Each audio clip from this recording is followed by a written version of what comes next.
लोकवेद क्या होता है?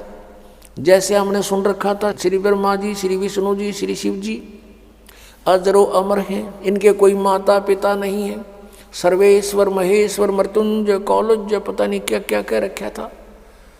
अब इनकी जीवनी और सदग्रंथों को देखा, इस दास पे दया करी परमेश्वर कबीर जी ने, मेरे पूज्य गुरुदेव जी ने, पूज्य परमेश्वर कबीर देव जी ने, तो उसमें पाया कि तो नासवान इनकी जन्म मृत्यु होती है। यो लोकवेद था। अभी दिखाते हैं। हमारे पवित्र सदग्रंथ वही हैं जिनको हम आदरणीय और मान्य मानते हैं, इनको सत्य मानते हैं। और ये सदग्रंथ पहले संस्कृत में थे। संस्कृत केवल एक ब्राह्मण वर्ग ही पढ़ने का अधिकारी होता था। उनका यह बात समझ में आई नहीं, क्योंकि तत्व ज्ञान नहीं था उनके पास। तो ये सदग्रंथ उस तत्व ज्ञान रूपी कुंजी से, की से, उस ताली से खुलते हैं, वो इनके पास थी नहीं। इसलिए आज तक लोक वेद सुनाते रहे। देखिएगा श्री ब्रह्मा विष्णु महेश की जीवनी में क्या लिखा है। श्रीमद् देवी भागवत और गीता प्रेस गोरखपुर से प्रकाशित है। इसके संपादक कौन है? हनुमान प्रसाद पोदार चिमन लाल गोस्वामी। ये कहाँ से छपी है? फिर देख लिए क्लियर।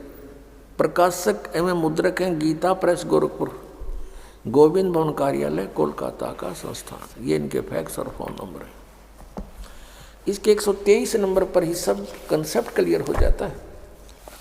अब तीसरा स्कंद 123 पृष्ठ, और ये देखिएगा, तुम शुद्ध स्वरूपा हो, ये सारा संसार तुम इसे उद्भासित हो रहा है।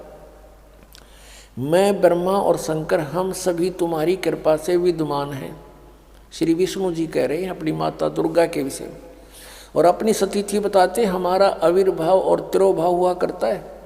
हमारा आविर्भाव माने जन्म, तिरोभाव माने मृत्यु होता है। हम अविनाशी नहीं है, हमारा जन्म मृत्यु होता है। केवल तुम ही नित्य हो, जगत जननी हो, प्रकृति और सनातनी देवी हो। अब इससे ये भी सिद्ध हो गया कि दुर्गा को प्रकृति भी कहते हैं। भगवान शंकर बोले, देवी यदि महाभाग विष्णु तुम्ही से प्रकट हुए हैं, तो उनके बाद उत्पन्न होने वाले ब्रह्मा भी तुम्हारे ही बालक हुए।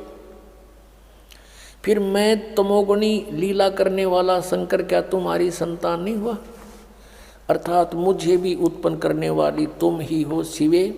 संपूर्ण संसार की सृष्टि करने में तुम बड़ी चतुर हो।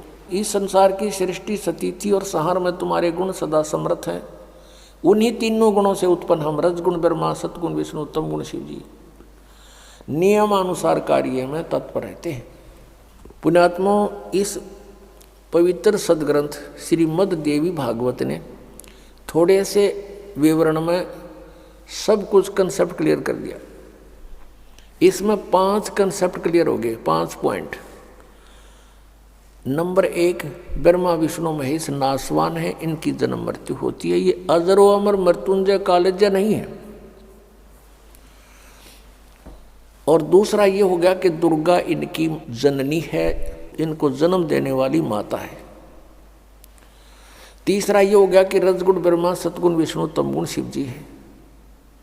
चौथा ये हो गया कि ये केवल नियमित कार्य ही कर सकते हैं, आपके संस्कार को बदल नहीं सकते। आपके भाग्य में कोई भयंकर दुख है, मृत्यु है या कोई और हानि है, तो ये कोई चेंज नहीं कर सकते उसको, क्योंकि वो कर्मों का आधार है। और कर्म में परिवर्तन केवल परम अक्षर ब्रह्म, पूर्ण ब्रह्म कबीर देव, कबीर साहब कर सकते हैं। और 5वां ये हो गया कि दुर्गा प्रकृति है। दुर्गा को प्रकृति भी कहते हैं। गीता जी अध्याय नंबर 7 के श्लोक नंबर 1 से 4 में कहा कि अर्जुन, अब ये ऐसा ज्ञान बता दूंगा कि इसको जानने के बाद फिर कुछ भी जानना शेष नहीं रहेगा। मेरी 2 प्रकार की प्रकृति है। एक तो ये जैसे जल, पृथ्वी, आयु, वायु, इस तरह की ये 8 प्रकार के, और दूसरी चेतन प्रकृति दुर्गा है।